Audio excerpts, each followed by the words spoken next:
આજે પાટીદાર જનક્રાંતિ રેલીનું આયોજન જસદણ ખાતે કરવામાં આવ્યું છે। આ રેલીનો મુખ્ય ઉદ્દેશ એટલો જ છે કે જે પ્રકારે રોમિયોગીરી, લુખ્ખા ગુંડાઓ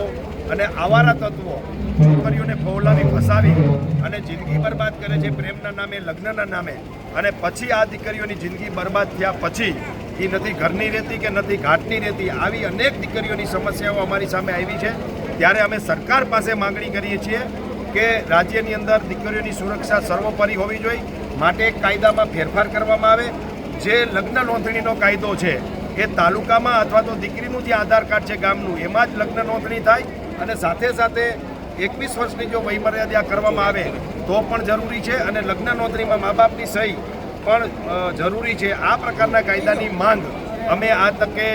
જસદણ ખાતેથી પાટીદાર જનક્રાંતિ રેલીના માધ્યમથી કરી રહ્યા છે, અને આવતા દિવસોમાં અમને વિશ્વાસ છે કે સરકાર અમારી માંગ માનશે, અને માંગ પૂરી નહીં કરે તો ગાંધી ચિંધ્યા માર્ગે જનજાગૃતિનું અભિયાન આ જ રીતે ચાલુ રહેશે।